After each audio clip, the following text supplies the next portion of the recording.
Happy New Year. It's already February. Happy New Month. It's already halfway through February, actually, now that I'm re-recording this. This is the second attempt.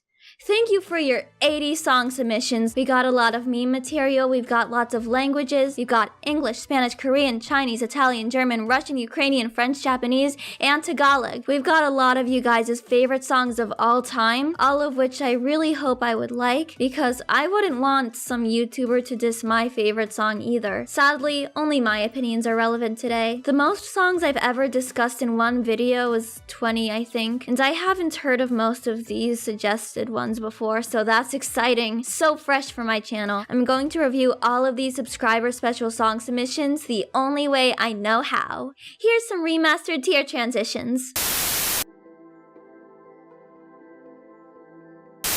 That's right, I'm rating songs out of 10 now. I've been wanting to use a 10-point system as far back as January 2021, actually. The old 5-tier system feels too broad and all-encompassing for me to work with anymore. It's an old Camz thing. Now, where was I? Oh god, I have no idea why these bottom two were suggested. No way to tell if it was because you guys actually like these two or not, but just in case. I'm sorry, you're entitled to your own opinion. Don't let my hate taint your opinion. I'm just some guy, as YouTubers like to say. I'm sorry if you're disappointed. I'm sorry. Hope that was enough. Well, I'm feeling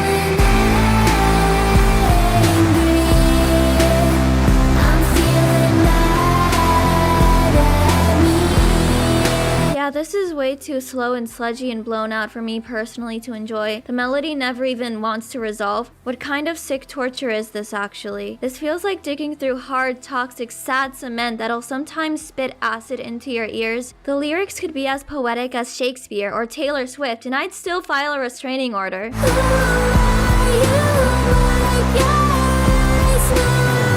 What was that me personally language from earlier? That implies that not liking this is a skill issue. No, I thought about it and this is the worst sounding song I've ever reviewed. Congrats!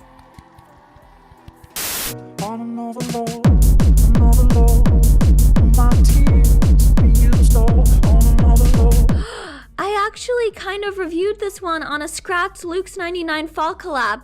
I never thought I'd encounter this song again. Ain't no way. Yeah, so context. We were writing a ranking of the biggest hits on the global charts, which had the original unremixed Another Love by Tom Odell on there. We wrote about this song together, which was hard. I wanna take you somewhere, so you know I care. Out of all the songs in the world that exist, it's remarkable how this is one of them. If, out of all the songs in these ranking, I could choose to be a fly on the wall and watch one of them being made, I would not choose this song. If all of these songs were at risk of suddenly disappearing off the face of the earth, and I could choose only one to save, I might grieve briefly for this one, but I would not save it. Another Love is a song that is beautiful even within the confines of its basicness. It doesn't need to do anything funny or flashy or experimental to earn my respect. The intro pianos make me feel things and make me look forward to the potential emotional journey of this song, and it does take you on one if you're awake for all of it. But while writing this segment, I already checked a couple Discord group chats I'm not active in and made a witty comment in one, and only just now noticed the big crescendo at the end. What's this song again? Oh, all my tears have been used up on Another Love. This man is traumatized? Okay, that's all I got. Help me, Luxie. You can see how I ran out of ideas there. We mutually gave up on the collab around this segment, actually. Oh, and as for the osTEKke remix, it's literally just the original vocals pitched down with a stock audio file overpowering it, so...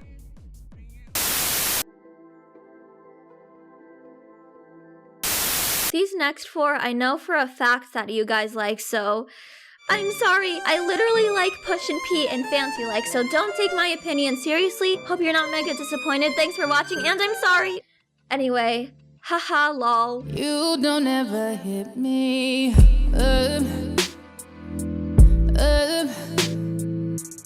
I love LMA as a performer. Her voice feels so grounded and sisterly. I don't want to see her waste her talents on something so limp instead. I should add that slow down-tempo R&B generally does nothing for me unless it has a striking melody and or lyrics. I guess Chip is there. I don't know what he adds other than to postpone your boredom. Guillotine. Guillotine.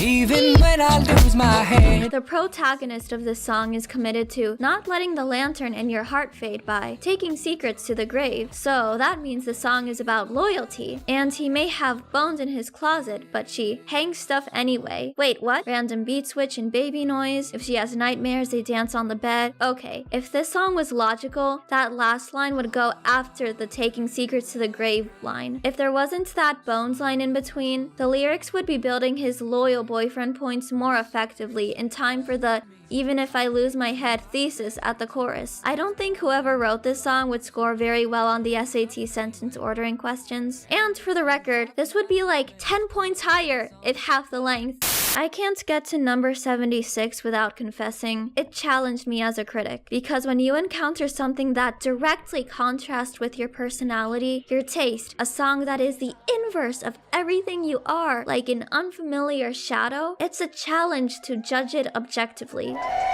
Women's a rough patch on eye for the parachute. They going AWOL the second that the light is on. It's a treat and it's only she hit the powder room. Me personally, I'm not a fan of 4 minutes of aggressive noises or aggressive anything really, and that might actually be a skill issue. I regret to inform you that I am a soft little wallflower IRL, a borderline doormat to be honest. Although Jovert has solid flows and a hard-hitting F the system message, look, if you're not any of the depressing personality traits I just listed, maybe you'll like Jovert by Brockhampton. Sure, I guess check it out. I don't really care, no seeing things in black and white, isn't right, it's just an excuse, right? One thing's for sure though, everything is your fault. Fast anime girl voice. Gasp, anime girl high note. Fast anime piano solo.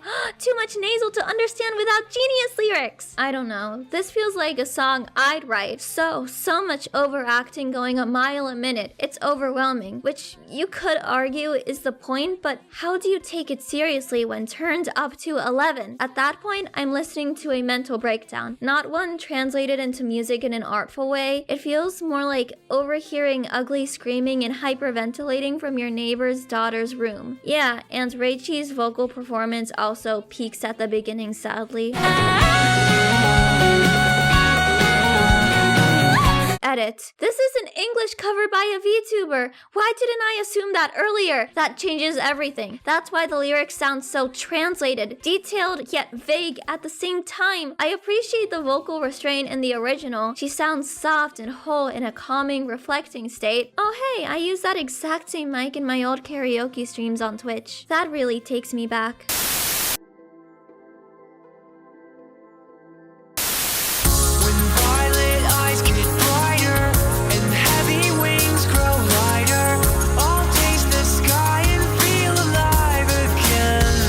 Of melody and lyrics, Vanilla Twilight is sweet and dreamy, but rather simple, requiring the production to do the heavy lifting. Owl City tried to go for something timeless here, which I know he can be good at, but his robotic vocal gimmick with the bloopy synths and dominant piano and lack of bass is not giving. It feels rather dry and bitter. It's expired milk, and the way the final chorus crashes in so loudly, so much treble, it hurts. Maybe an EDM remix could save this?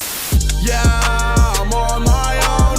I don't need no one. I don't. Yeah, I'm in my zone. Why is that? Is that a Star Wars sample? Aside from the fact that using any iconic pop culture in your music is instant money, what's the actual significance behind the usage? Also, he really gave the clips to his video editor and said just flex. The transitions and color grading are so much more fun than the song itself. I'm sure Kyle the Hooligan put his heart and soul into this, but sadly, this comes off as a bad cover of a discarded Juice WRLD track. So, hello, it's so good to see you. We met before, but nice to meet you. Yeah, I don't really wanna be be here. Small talk, bad, boring, cringe, yet I'm too drunk to care, so I'll continue the small talk, except my brain is off, so it's not even that anymore. Haha, I'm so quirky, guys, right? Yeah, I mean, this song's relatable, but that doesn't matter much because she's sounding as boring and obnoxious as the party chatter she's complaining about. I already don't like Therefore I Am by Billie Eilish, and this feels like that times 11. Bitch, I wake up, no stylist. Fresh as fuck, I put it on up, I did this shit. Got this fine, on no makeup, and she still look bad as shit. Sorry, Oshawott, I fell asleep trying to think of anything to say about this one. I guess the What's Next by Drake type hyper trap beat is aesthetic, but honestly, it matches Destroy Lonely's voice too well. Are they the same frequency? They blend in, which doesn't allow the listener to focus on the words. It's one homogeneous, unchanging sound, one flow, lacking beat drops and switch ups, the same cold flavor. Feels like 3 minutes pouring Sprite into my mouth non-stop. And worst of all, he lied. He has not one, not two, but 3 stylists credited in that music video's very description. He can't get away with this. So take better care. Payday, we share. Looks like lo-fi is a real genre now. I mean, of course it is, but it looks like it's one that you can vent your feelings to with lyrics. So lo-fi could hypothetically become a mainstream genre that you hear on the radio. I'm sure Kaz Moon has some other song with a beautiful balance between dreamy, tired, and disjointed that this attempted, but this has those 3 moods in the wrong places, which is like eating a dessert microwaved tragically unevenly.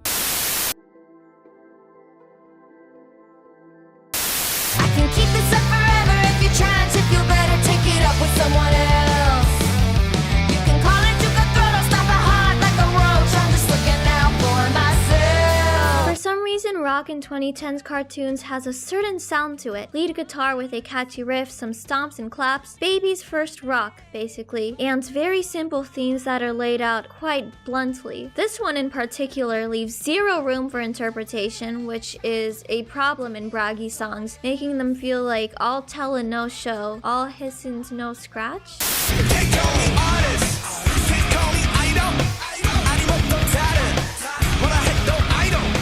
Taking 2 despised genres on the opposite sides of the music, mood, tone, vibe spectrum, I guess, and matching them together. They come together decently, obviously. I mean, if they didn't, then this wouldn't be a remix. So it sucks that this is kinda homogenous throughout the runtime, without memorable peaks or valleys. There was a cool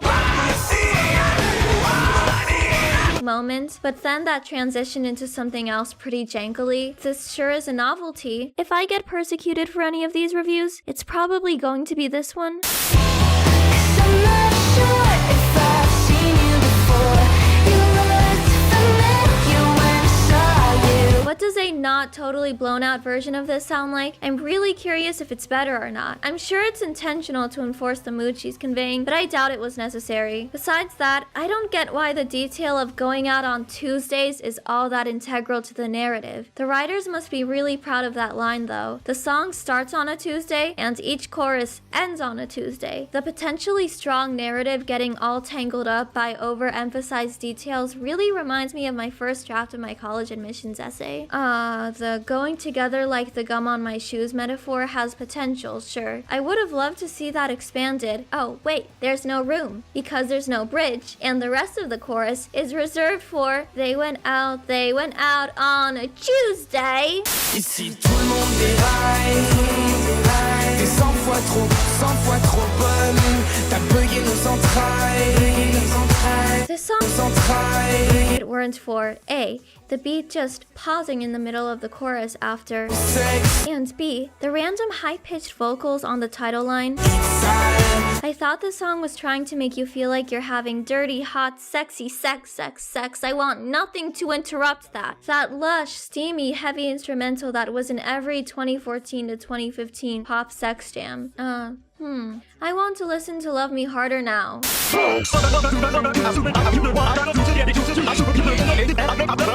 This should have been a parody of Sicko Mode or something. Parody anything but Rap God. Anything but Rap God. But I guess the YouTube poop sentence mixing is impressive, so I can respect, I guess. Darling, it's coming back. Loving it, revive the old. Would have appreciated way more diction. Seriously, if you're going to make a by the numbers disco song work, you need to sound like you're genuinely enjoying yourself with high energy and not mumble your exclamations. That riff is so catchy though. Steal that groove and run. Let's just feel this feeling right now, right now. You and that faded love, love, love, love. Later, you guys are gonna see just how incredible the music is in this ranking, and so much of it that, unfortunately, a sex jam about just feeling this feeling and living in the moment and you and that faded love without elaboration is just not gonna cut it. This sounds clean and intimate, Tinashe's voice is adorable and confident, and Travis Scott's little monologue fits the song fine. Good job. We make our own sense, and you're qualified. This instrumental gives me pleasant feelings. The explosion of horns and twinkles and crashes and the vocal sampling are really pretty, and the dark piano intro helps anticipate all that. The lyrics do nothing for me with its tired school bad, trust no one, I know everything already, you diploma-holding sheeple are no use to me cynicism. Going your own path and being self-taught are epic, as long as you're not pretentious about it. I want your touch, I want your kiss, I want tough love, I want it all. Big, blunt, and poppy. Very similar to Midnight Sky, except this is simpler and overly blown out like Talk was, so that's not great. I guess a song that can compare to this lyrically is Bad Romance, if that piques your curiosity. I can compare this one to a lot of pop songs actually. Too many. Why would I seek this out? This bitch love Catboys. Catboys, baby. Let me see that. Ask for WAP for Catboys. Drill WAP if injected with a heavy dose of degradation, uwu, and a shot of yandere dom fantasy. Only thing is that, rapid, high frequency, flappy sound. turn around, get packed. Hold on, I don't wanna know what it's like when you're gone. I don't wanna move on. And this instrumental is passionate, breezy, and dare I say cute. The build-up is to my pleasant surprise, giving Bruce Springsteen. This easily could have had a more interesting melody, but Sean singing the last chorus so softly kills the potential for catharsis. It feels like the song was initially going to be ambitious, but no one felt like committing, and just settled for releasing what we got. You know, this was in the 4 out of 10 med tier for the longest time, but something clicked after the 6th listen. If it's clean and heartfelt, if I connect with it, you know what? Your song doesn't need to be original or ambitious. You win, generic pop boy. For now. But I do know one thing, no. Women, they come, they go. Saturday through Sunday, Monday through Sunday, yo. Mostly too minimalist, but I appreciate that this takes the misogynistic lines from Superman by Eminem and flips them to make the male womanizer protagonist look like the loser. Drake's just filling the void for himself. Yeah, that's a third-dimensional character right there. Good job, Drake. You made me feel something.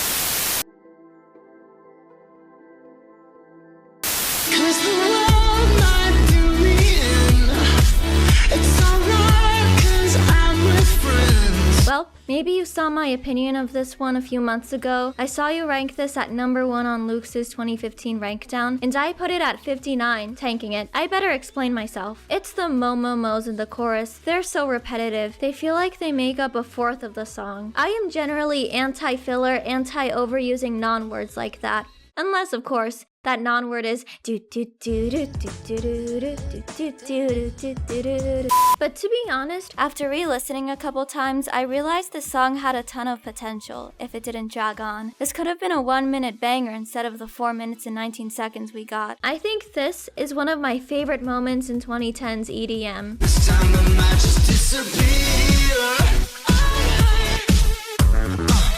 I love the choppiness. It says so much. The way the relatable insecurities are expressed through the sound are what's giving.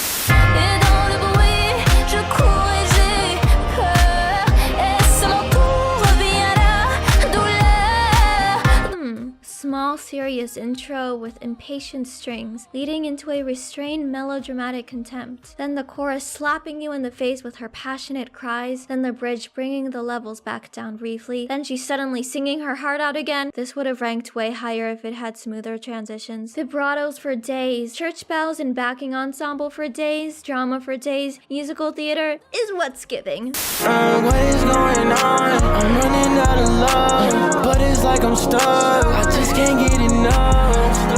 These slurred vocals that slip and slide all throughout the track are like spilled drugs all over a living room. I think they add tons of meaning to otherwise cliche lyrics with the same rhymes. This song being filled to the brim with suffocating production elements sinking into each other without any harmony is probably a powerful expression of how overwhelmed he feels with his thoughts and emotions, stuck in his own mediocrity. But when it comes to the song that's for better and for worse, I don't know. I think you need to be in a specific mood for this one. This is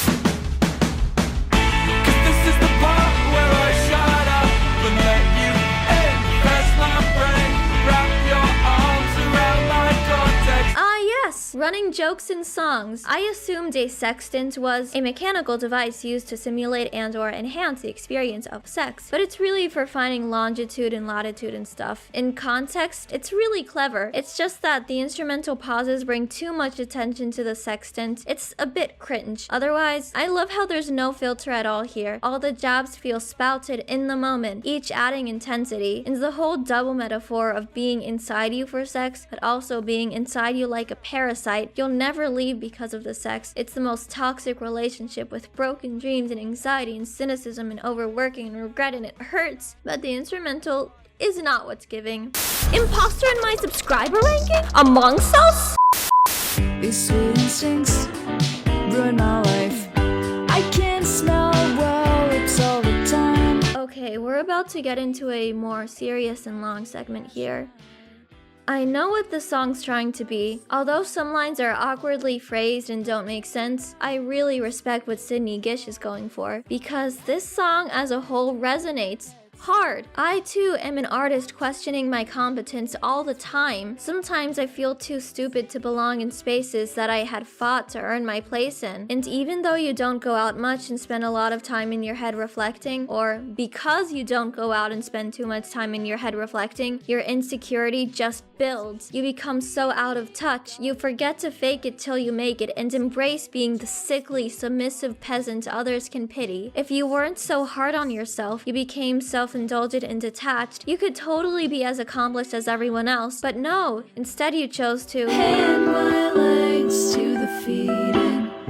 I give my head to the leash. Ow! That hurts! That hurts so good! Which is why it sucks that the music itself is weird. You can tell when Sydney's recording in a new room and changed the mic, which is distracting. The instruments themselves slap, but she must have really been missing a producer to handle the mixing. And I hate the da-da-da-da-da-da-da-da-da-da's at the end. I hate songs ending with non-words to just drill the chorus into your head because they couldn't think of anything else. It puts me in a bad mood. I could totally dedicate a whole video breaking down what I love and hate about imposter syndrome. The insecurity of being incompetent is expressed so well in some of the lyrics, but it's also a self-fulfilling prophecy when it comes to the music. Maybe that's what hurts most of all. But man, I still respect the effort too much to leave out of my hashtag relatable playlist. Mientras tanto yo te espero en la mitad, tu razón y mi verdad. El amor es una tregua, nadie tiene que ganar. The Middle by Maren Morris and Zed, except if it was this banger Dominican-Colombian pop collab. This is nostalgic because these instruments and chords dominated the mid-2010s Latin music scene, and Tus zapatos me puse y caminé y tropecé. is an original metaphor I'm surprised I've never heard before. Nice. Muévete, muévete, muévete. Muévete, muévete, muévete. I've definitely heard that kind of ending before. Far too much in Latin pop all my life. No me moveré. This is how to be a heartbreaker. Boys, they like a little danger. We'll get him falling for a stranger. The problems with this one one are all in the production. Well, the wear your heart on your cheek line probably didn't hit as hard as Marina intended it to, but otherwise it's got a strong thematic focus if I've ever seen one, with every line strengthening it with cute iconic moments. Marina is such a visionary. Anyway, this production sucks. It's not calm enough to allow yourself to fully digest the lyrics, but not fast enough to be danceable. It's quite boring yet aggressive, dragging on for 4 minutes, makes everything feel blunt yet murky, leaving you feeling sleep-deprived. Unfortunate how that ruins what could have been near pop perfection. Let's fix that right now. Whenever on your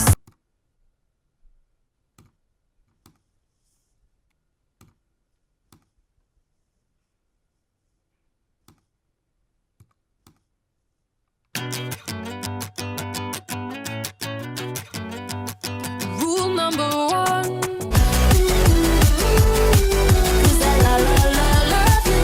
Hell yeah, what a difference. Prima Donna's still better though.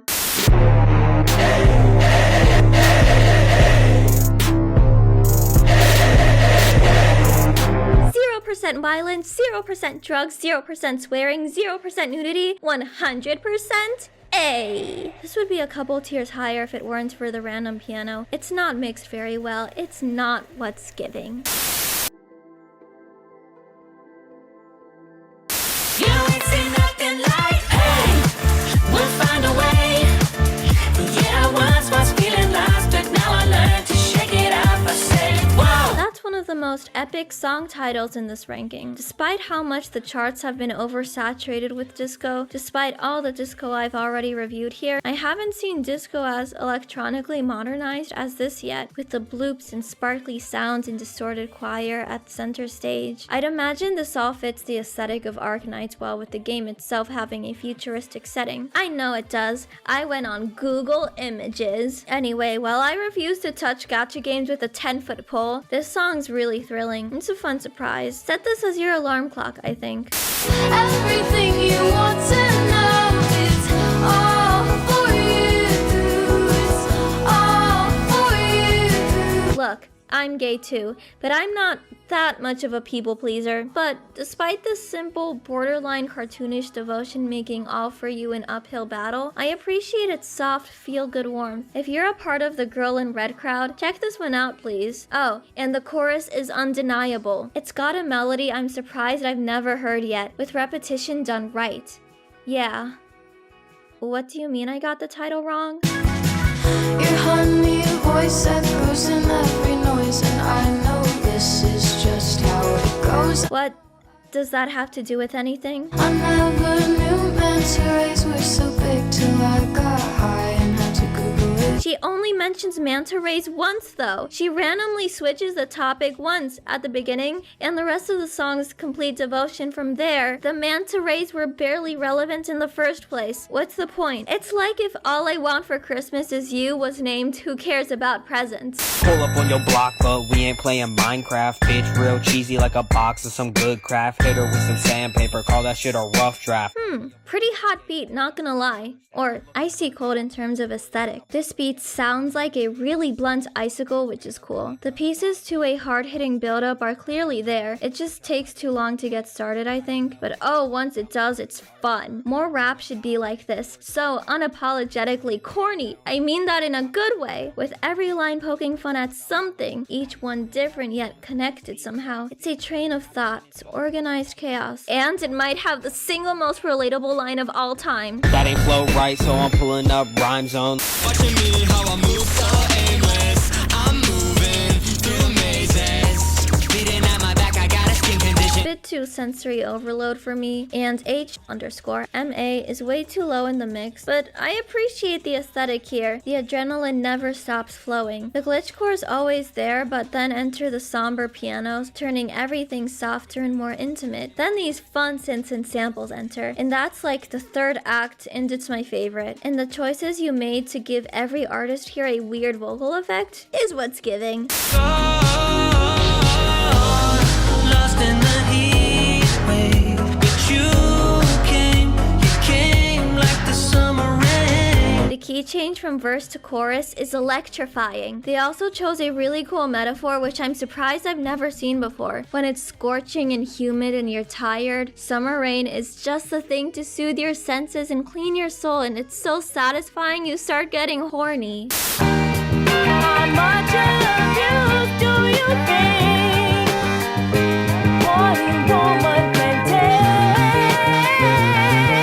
I made a mistake. When I originally wrote this review, when searching the song on YouTube, I clicked the first lyric video I found since I couldn't find anything about the lyrics on the internet. And this song by Geneva Magnus is intense and beautifully sung. Then I moved on to the next subscriber special song to rank, couldn't figure out if I wanted to put it above or below I Won't Be Around, and only then did I realize, whoops, that's not the right song. It doesn't help that both are mega obscure 70s songs, but Jeanette Holloway is the lesser known out of the two. She's not on Wikipedia, she just has one little page on Discogs.com. I mean, it says she was part of the Casey and the Sunshine Band, which definitely has a Wikipedia page, but Miss Jeanette Holloway doesn't even appear on the members list, not credited on Wikipedia nor Discogs.com. So how did you, dear Hidbid, even discover her? Wow, even the other Jeanette of the group is more remembered than her. Who's Jeanette Williams, huh? Why would a person need so many aliases? Now look at all the new Google and YouTube results. That's so much better. Nope. Who's this bluegrass woman? So, for the actual review that you asked for, it's cute. Adorable 70s wholesomeness. It's the high-pitched exploding horns and that make me want to preserve this song. It's nothing special, it's just a feel-good slice of soul you should totally check out if you miss 1973, or if you want to travel back to 1973. Definitely better than the B-side track, You Gotta Give a Little, which is platitudes on top of platitudes that you don't know where they're going, so you get nothing out of the song, ironically. Anyway, thank you, Hidbid, for pulling me into this obscure artist rabbit hole. It was a good time. Should've went to Hogwarts, I'm doing wizardry. Alright, here, bro, hold the torch. Black Dior trench coat look like Voldemort. It's Babytron, millionaire author of the Harry Potter series, out with this banger rapping about his own book franchise. Good for him. Well, the intro is boring with just the sample playing way too softly for too long, but then the song starts slapping hard afterwards. Flow really suits the spicy beat, and likable all the way through. Like Babytron could be your classmate from music tech, who you chat with at lunch after class. But no, he's the first female billionaire, and he's also the owner of the Karate Kid and Star Wars franchise.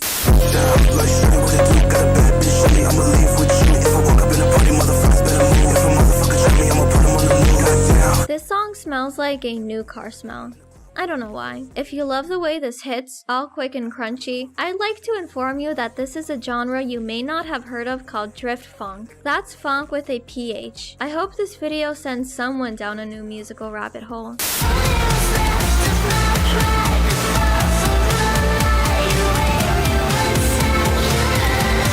What does a not totally blown out version of this sound like? I'm really curious if it's better or not. I'm sure that it's intentional to enforce the mood she's conveying, but I doubt it was necessary. Besides that, this is really breathtaking. Great, weird, unhinged sound effects, percussion, guitar. I love Mika's voice. Soft, light, and high-pitched to the point where it's not traditionally pretty or even cute anymore. It's more haunting. You Lose is so catchy. I think it easily could have become a big charting hit, if not for the overblownness and distortion of the production and, whatever I'm looking at. A little peace, a little love, a little bit, is that enough? I can't fight away this love. Oh, this is sweet. Incorruptible, pure pureness. The definition of homemade with its rustic indie cottagecore sounds. The most wholesome song of all time.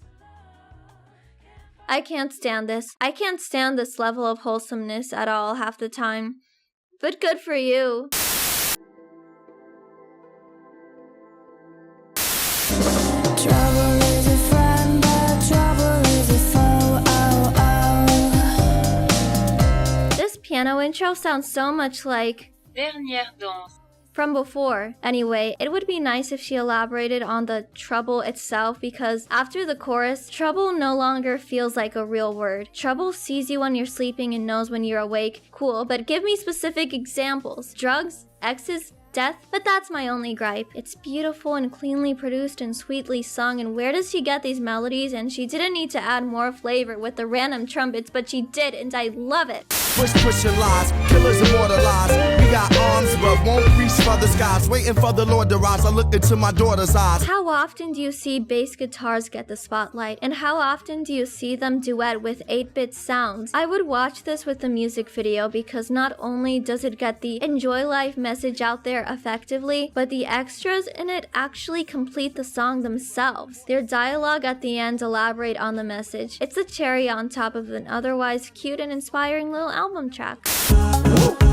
Singing hallelujah, run for your life, cover your eyes, I'm for Zulu. I choose your body all the time. I needed to really research this one, sadly having no choice but to use genius annotations to get the point. A satire about how religion blinds you from the truth, told from the perspective of a needy god. This has some awkward rhymes like God or Guru, and I still don't know why. I must have died, I'm 51, 1953. Is there? But my main critique is that there should be a gap between the verse and chorus to just appreciate the instrumental. Just let that moment build up a little more, and only then have you earned the right to interrupt it. But powerful stuff overall. Groovy melodies that are so sticky they're omnipotent. And who knows, maybe the lyrics may enlighten you if you pay close attention. Run up into the death that grandma Steez is balling out. Look at 12 what you know about bubbling. Hustle bones coming out my mouth. After listening to this for the first time, I immediately spammed you, Femboy Jungle, with my thoughts on Discord. These Demise Grasp guys fully believe in what they're saying and punch those words as hard as they can. When you layer that on top of the synthy vocal sample in the chorus, it switches up into a crazy, euphoric, electrifying flavor. They're so cool. I love Deceased Clench. And I wasn't trying to let it go. This is the life, this is the road. I had to die before I was born. I'd rather die than be deported. Is this the first time I've seen a song about immigrant struggles? The very first of the immigrants, by the immigrants, for the immigrants song that I learned existed. Aside from musicals, of course. Well, I think I'd rather die than be deported is too important to reduce it to its technical qualities. To me, its most potent lines hit you right at the start. I used to sleep in a foreign, wouldn't really call it a foreign. Legally, I was a no one. To everyone, I was just foreign. These objects from foreign countries are seen as luxurious, fashionable, things native citizens brag about buying, yet the foreign people themselves are seen as undesirable and are treated as subhuman by the government and general society. A glamorized culture but demonized people. You need to let this song sink in. 1, 2, 3, that's it!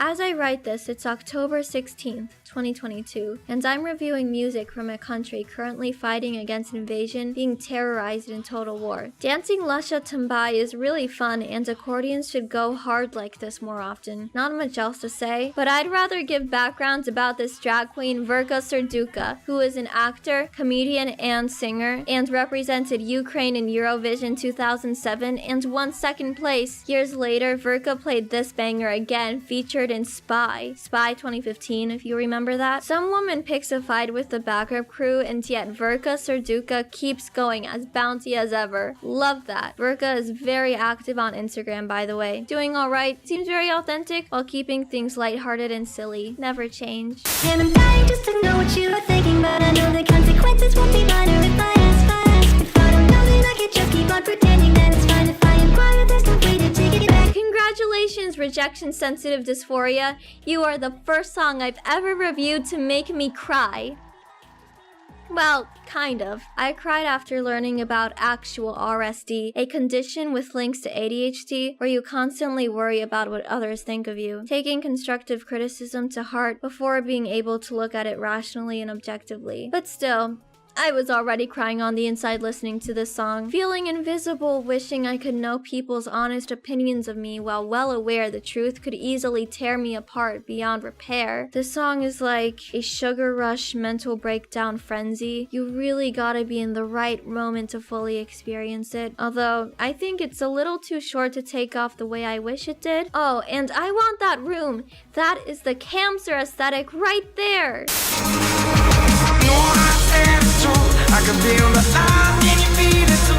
I can feel it all. The stuttering really makes the throaty, nasally quality of the vocal stand out too much for my liking, but that's easy to forgive because this song gets good as it goes on. The production is gorgeous, bringing this world of love and thrills to life when the saxophones come in. You get lost in the heavenly ambience, you get comfortable in the escape.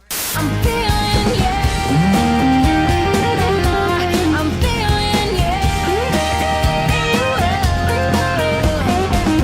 For months, I couldn't figure out what this song reminded me of, but I'm about to start recording these segments and I finally figured it out. She said I want something that I want, something that I tell myself I need, something that I want. Sounds like it's ripping off. I'm feeling the way you cross my mind, and you say me good time. You guys want to sue, but also for some reason this melody feels like the entire 2000s decade. I don't know enough music theory to figure out how, but yeah. I do know that the acoustic guitar and electric guitar lead combo, featuring a pop rock girl using longer notes in the chorus leading to a quieter, more intimate bridge, then singing her highest notes with melismas at the end, is very, very 2000s. Her singing just sounds so healthy and so flawless, and Santana absolutely delivers as per usual. Guitar good, other bands probably good.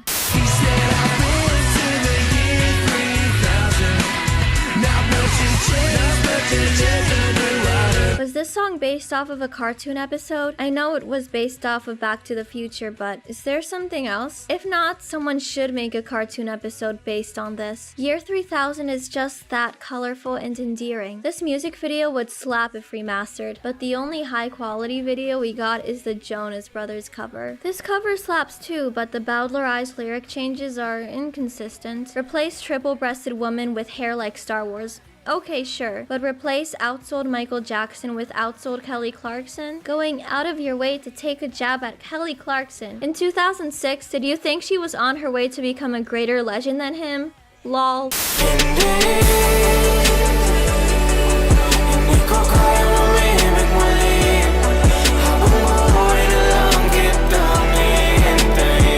Aww. 5 minutes of pretty, 5 minutes of ethereal swelling, blooming synths, and an electric guitar solo to complete everything. I appreciate songs that have constant movement, turning the simplest pieces into fine art.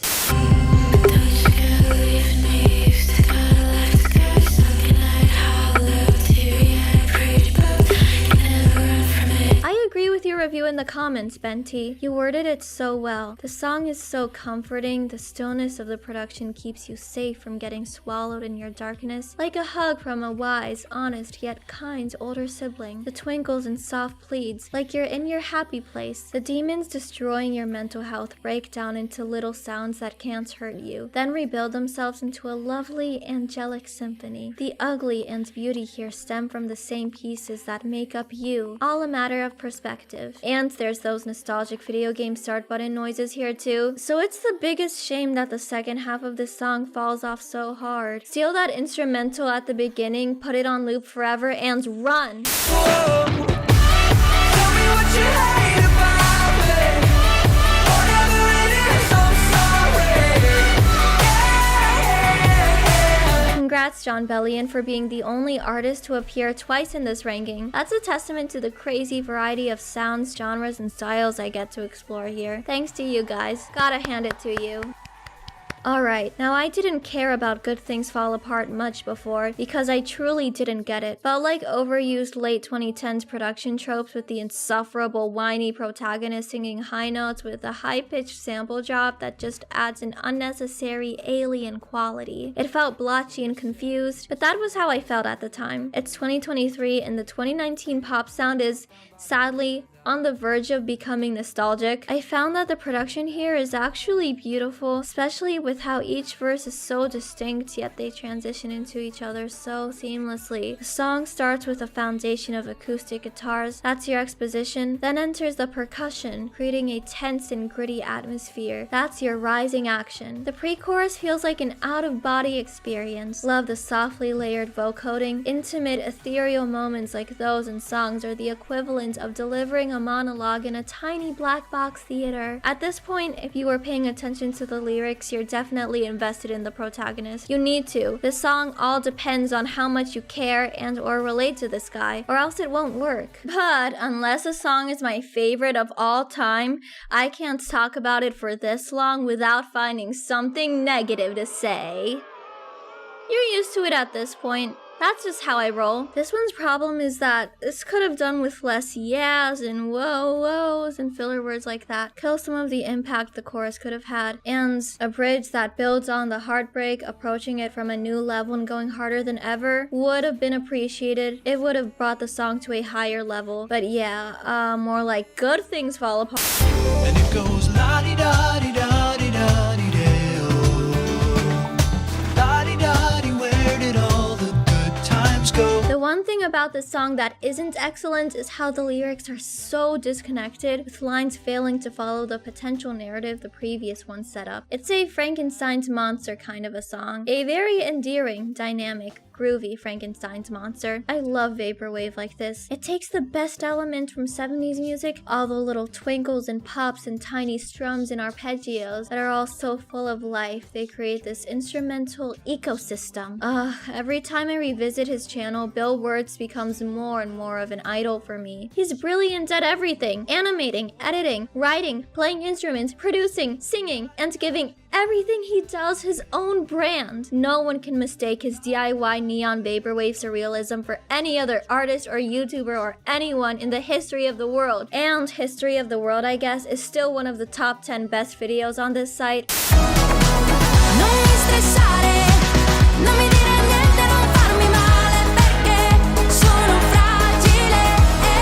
Originally for this entry I wrote, "Whoa, pop banger alert. Melody could be stronger, but her voice and the production are adorable and slay," something like that. And then I looked at the lyric translation. This diva, this protagonist, without validation and admiration from people, she feels like nothing. Just a little bit of honest criticism and her towering self-esteem instantly crumbles. By the bridge, she's just beyond repair. The chorus usually starts with her pushing this shallow diva mask, but this time, all of that is skipped, going straight back to the crippling insecurities. Wow. Damn. This feels like a song I'd write if I had this talent. Dale visa, explótame la pista. I'm on the top shelf, I'm such a bombshell. Todo el mundo ve que del dorado soy la shell. Todo el mundo quiere un pedazo de mi pastel. Perdí en el mar, soy yo, Pai Patel. What?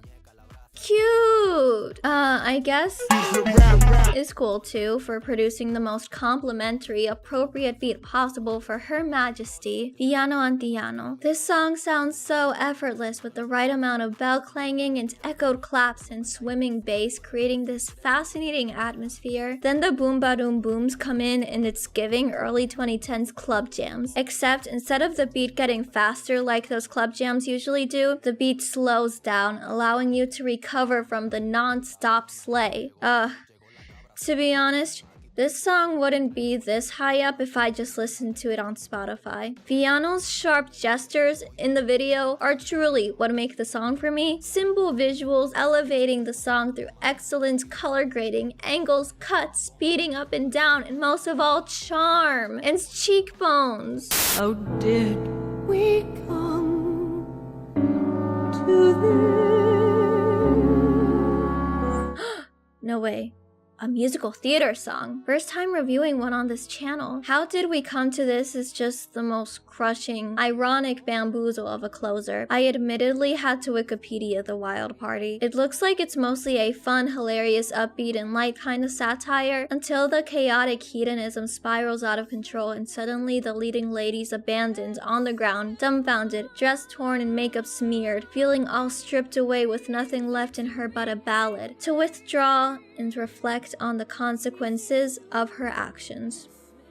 I think. That's how the song feels like to me. Again, I haven't seen the musical. So we just stood the hallway signs of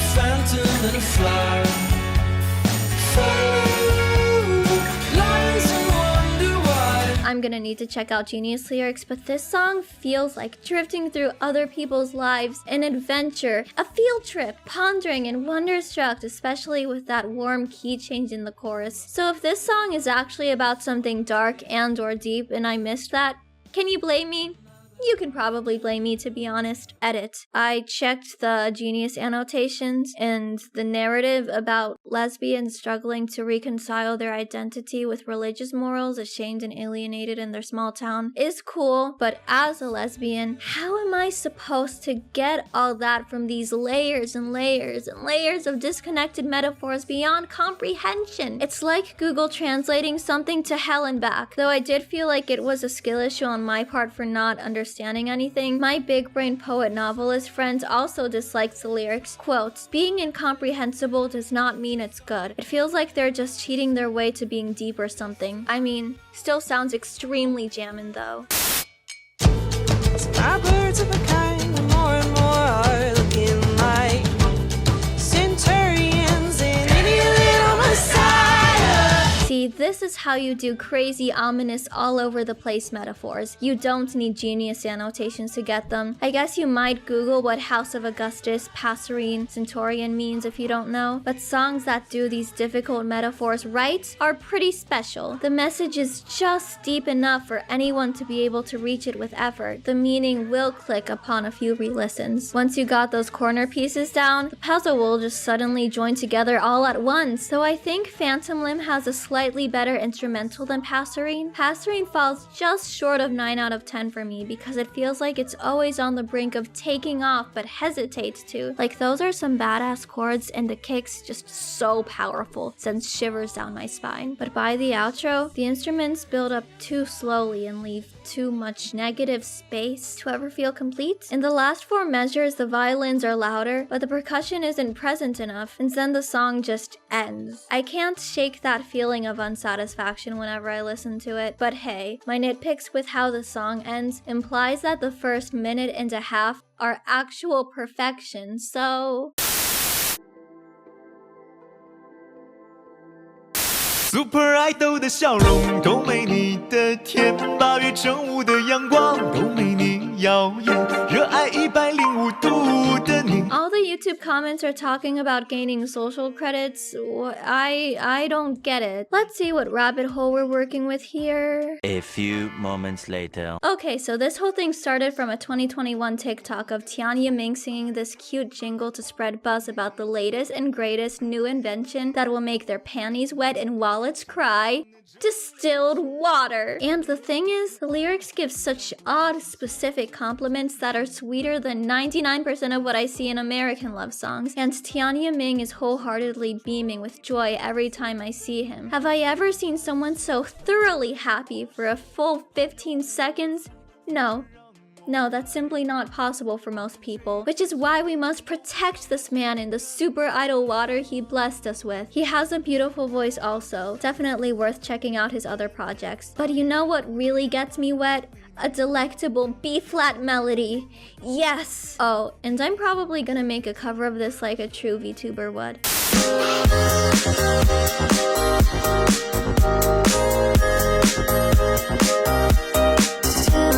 I had no idea what to expect and was confused at first, but I think it's because Like You by Fusk is the first kawaii future-based song I probably ever heard. Now, this easily could have been too repetitive and uninteresting for me, but there's little surprises and variations here and there from start to finish. Instruments dipping in and out, new ones swelling up and fusing. The sound effects are so fun. They sound like they came from toy robots, and the bright pianos in that key reminds me of 2012 pop. This song very well might be the best version of itself. That might be one of the best compliments I can give to anything.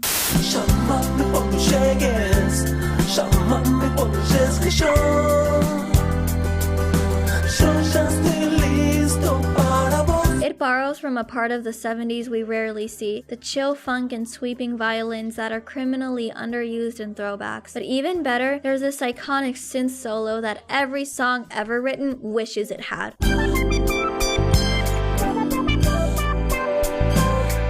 Oh, I finally figured it out. It drove me crazy not knowing why this one felt so inexplicably special to me. Yamame sounds exactly like the entire Persona 3 soundtrack, a video game that came out 1 year before Emmanuel's album. It's a soundtrack that's so tropical and tranquil and groovy and intimate. It's uncanny how much it fits.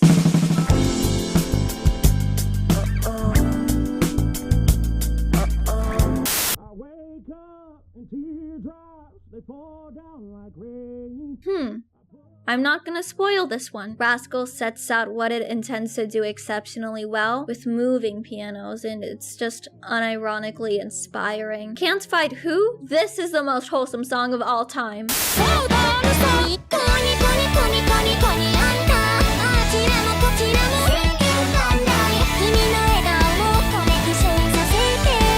Astro, bestie, it's about time I review a Vocaloid song on this channel. I mean, look at me. I belong in Project Sekai. So yeah, here we have 4 clowns going on a quest to survey the smiles around the galaxy? Something like that. In the verses, one of the kids' ideas is flat out rejected by the leader before he can say it. In the chorus, that same guy forgot to pack his underwear. There's a whole rap verse too. These 4 guys are actually so chaotic. They are quick to go on tangents rather than the mission at hand. And you get lost every time. And I love that. This reminds me of those old Pokemon episodes of the gang going on wacky adventures with constant shenanigans, silly debacles, and an ultimately wholesome ending. Low-key brilliant that a kids show filler episode song exists. As for the music, it's Fall Guys. It's Fall Guys, but so incredibly dynamic with some of the best use of instrumental pauses. Thanks for this song, Astronaut in the Ocean.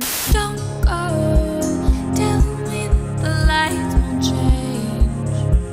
Tell me that it'll stay the same. Originally for this segment, I wrote something like, oh, I just listened to a lot of 9 out of 10s and this is the 7 I need to fall asleep to, haha, how dare I? 7s are not made out of ethereal moon princess hymns and vibraphones. 7s don't produce the most pure, magnificent twinkles to touch human ears. There's just, one issue. Clair de Lune has infinite runtime. It just keeps going, looping those holy sounds until your battery dies, or it's the end of the universe. It's not so much a song, but an abstract life form that you can check up on every once in a while whenever you feel like it. Kinda hard to review, right?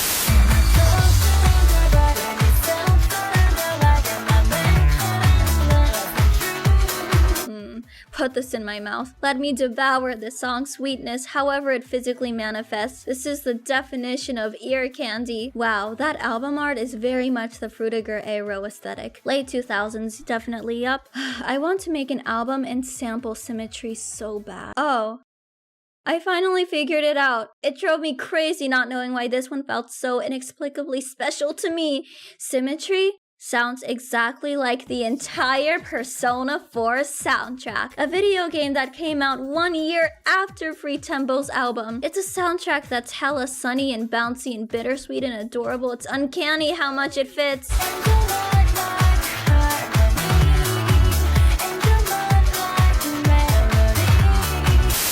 She would light with a lighter. Fuck a lighter, I could light on the stove. Dark at night, I drop a log in the fire. Wander in the woods out in the cold. I think it rains, it pours. It's so subtle of a metaphor you don't realize how hard it bangs till later. GID exploring why other rappers sell their souls as long as fame and wealth accumulate. They're not afraid to play it safe and to please the industry. A simple price to pay. Let the money pour. Radar, I think, is all about fighting to keep your authenticity. The pitch shifting and tempo changes show the authenticity being challenged, disturbed, but it never truly gives in. I have so much respect for this song. Not only is it all of that and loaded with flows and bars and beat switches that are insanely smooth, but it came out just August of last year when so many sellout rappers were at the top, remember? And no, don't accuse GID of being one of them too just for being on that one 2022 worst list contender song we shall not name. A jumped up country boy who never knew his place. He said,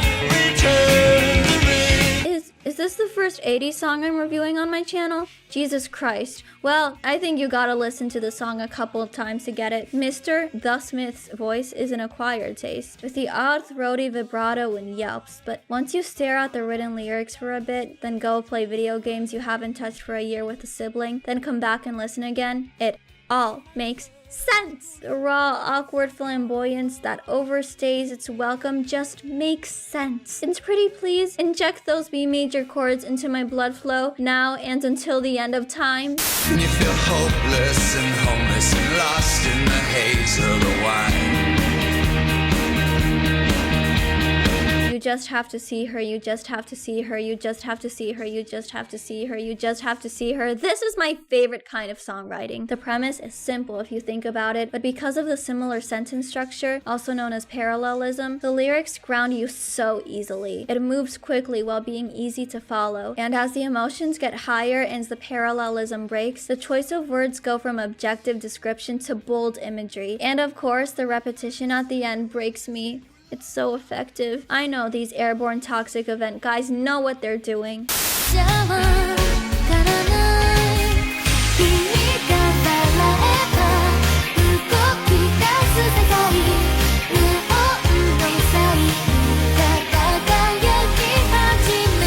Isn't it amazing when a song fills you with so many happy thoughts, yet by the end it leaves you with none at all? Because you feel so incredibly whole, you feel reset. Voice of an angel, buzzing synths, sprightly guitars with a solo at the very middle, blooming twinkles, all to the beat of Mambo number 5. You ever feel that a song just comes together and completes your valence shell? It smoothens your brain, it cleanses you whole. It's truly magic. Well, not as magical once you realize how unnecessary the key change is, but you know. Also, that was number 10.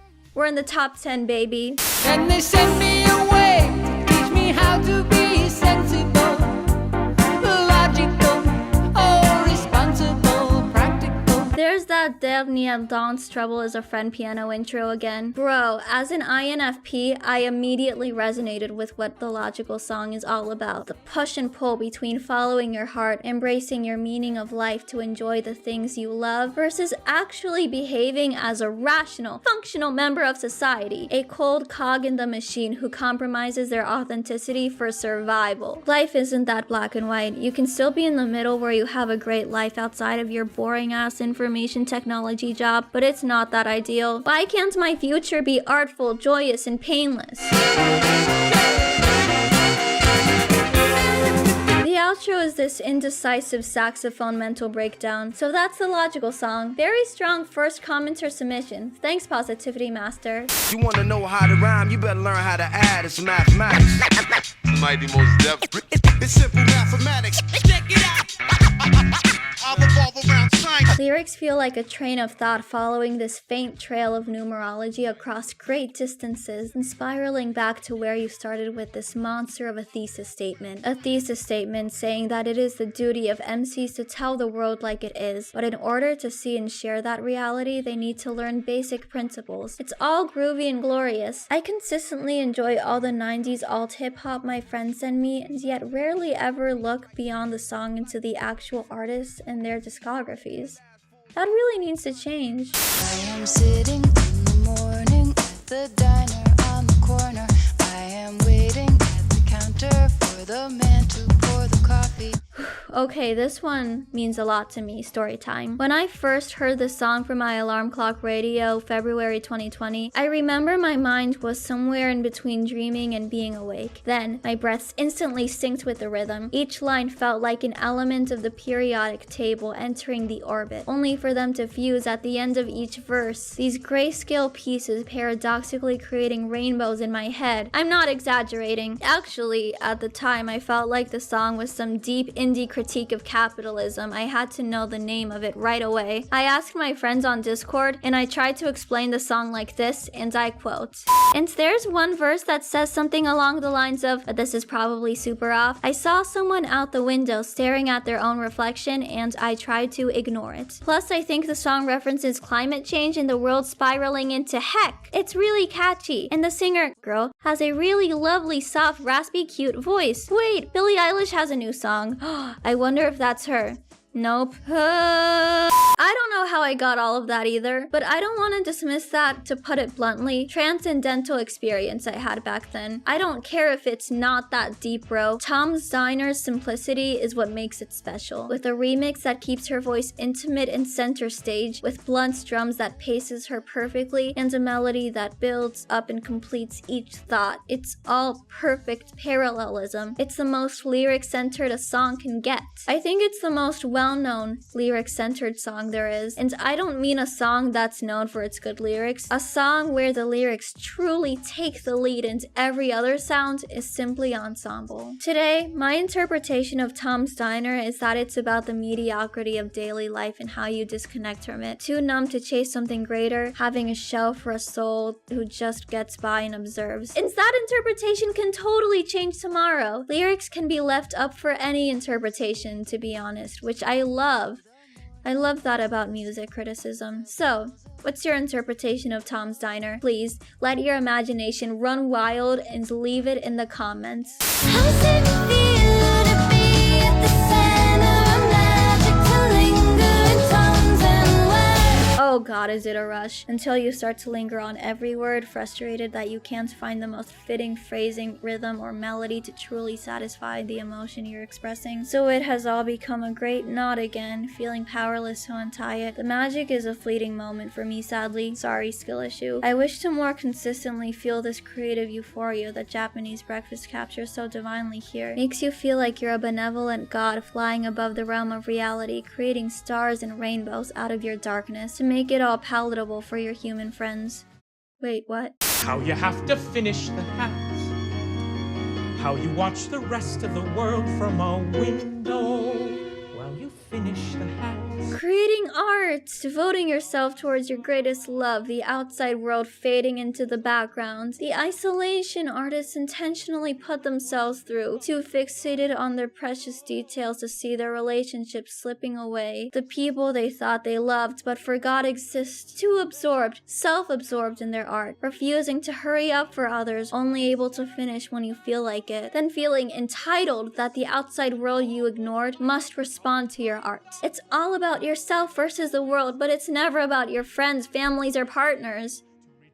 Can you tell that this resonates? Can you tell how much this video has been affected by my unhealthy content creator habits? Finishing the hat is a slow burn. Only when you give it your whole attention do you fully connect with the sweeping violins, the wondrous harp, the neurotic pianos, and G-flat major that capture your most embarrassing train of thought in real time. Only a Stephen Sondheim musical could do this. I've connected with so many new songs here, but none have gone so deep as to uncover the truth behind it all. The truth is, it's mega self-absorbed to be an artist. It's mega self-absorbed to be Stephen Sondheim who composed this, Jake Gyllenhaal who sung this, MyCramp72 who suggested this song, and me, reviewing it right now. I did the subscriber special to stroke my own ego, and me taking my damn time, I neglected you guys. It's all the bittersweetness of creating art.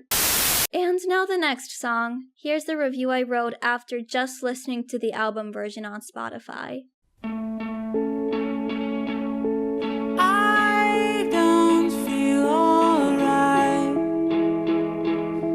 Yeah, this makes sense as someone's favorite of all time. If you like alt-rock dream pop album closers that are rough around the edges and take their time because that's the best way the band's story can be told in their eyes, I can totally see that punching listeners in the gut, leading to fascination, sprouting many interpretations and new things to appreciate every listen. I like the gritty chords at the beginning. Is that the same chord progression as Deja Vu by Olivia Rodrigo? It's so effective, and the staticky ending comes in so naturally you barely catch it. And there's a small, comforting ukulele stranded in a sea of processed electric spiraling, which I appreciate. I'm gonna be real with you guys. Any song I rank at 8 out of 10 is close to perfection. The only way I can rank it higher is if I truly connect with it. Only then would I notice the new subtle choices and patterns I otherwise wouldn't care to find. When I connect, a song has that much more potential for me to like it. So is that what's missing from comforting sounds? The lack of lyrics? Maybe it's also how in the first half a lot of lines get equal emphasis that shouldn't, like promises that you break. Is sung the same as or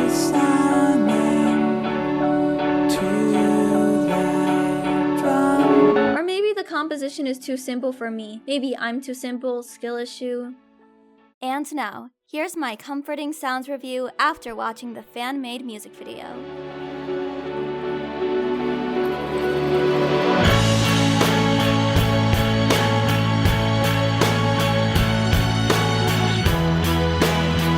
To cry. I'm so happy I can experience this song in some context finally, being grown up on the outside but not on the inside, seeing those you grew up with mess up their lives while it's clear yours is beyond repair too. That's not even what the music video is about. The music video is even sadder than that actually. But the point is, comforting sounds finally hurts the way it needs to. But seriously, all of you please check out the music video. The excellent pacing of the story is what's giving. The violins and percussion and electric guitar enter exactly when they need to, and suddenly I think the song might have the best musical progression, not chord progression, but in general build up in any song I've ever heard. Perhaps the video fixed the song for me. To think I underrated it before. This is the definition of transcendental music.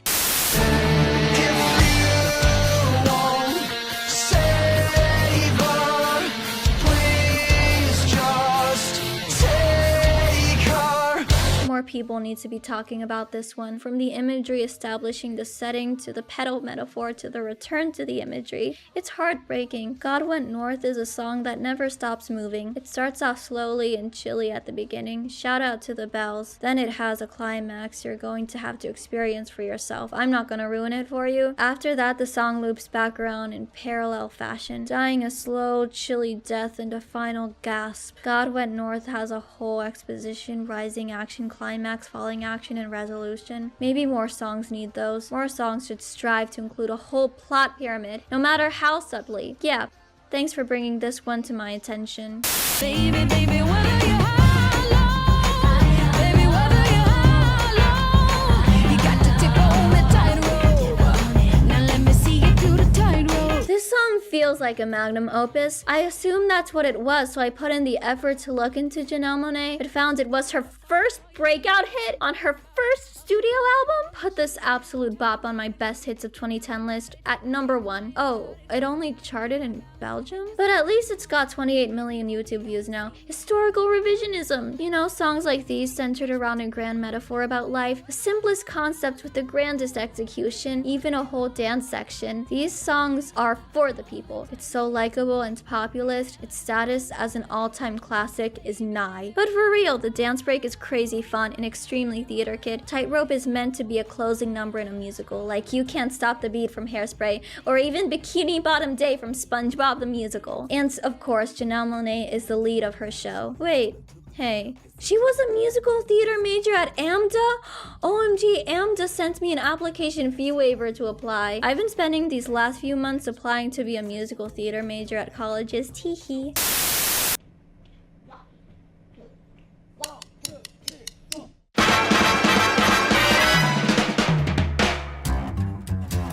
Whoa.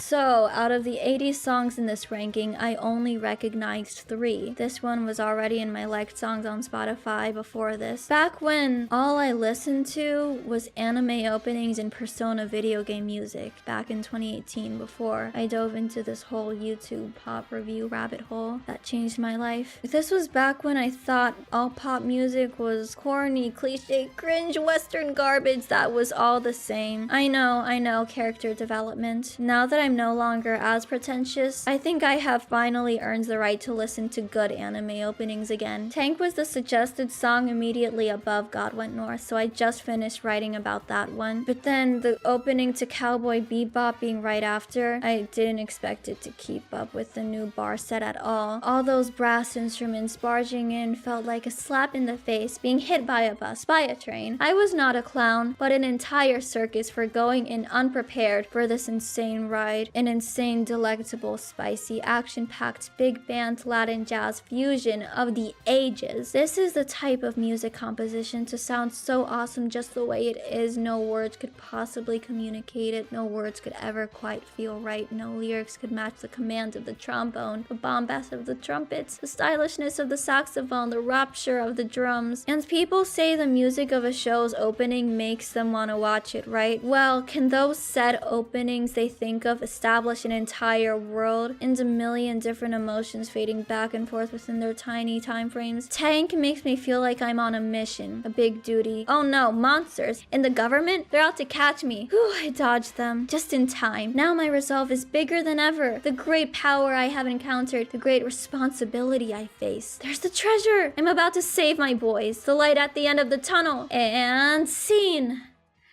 So I've never actually watched Cowboy Bebop. What else did I discover re-listening to this? Oh yeah, Yoko Kanno is a musical genius. She's been composing music for anime for so long, and the worst part is almost all of it sounds just as breathtaking as this. How is that possible? This is a 10 out of 10, transcendental. Have I ever seen an artist raise themselves to as high a standard as she does? I don't know, play a best of Yoko Kanno video in the backgrounds next time you study.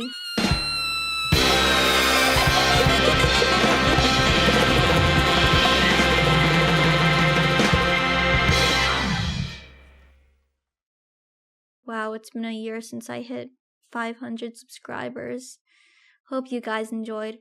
I'm gonna be posting YouTube shorts of these reviews so I get that YouTube revenue. And you guys shouldn't be notified of it, but it'll still appear in your subscriptions. Yeah.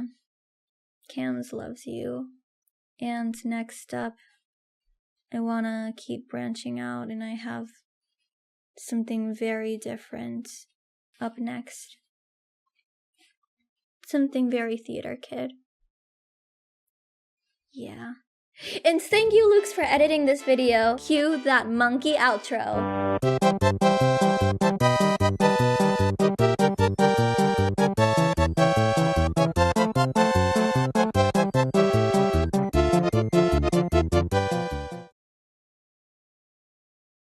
Hope that's good. Thanks, Luke. See, I love you.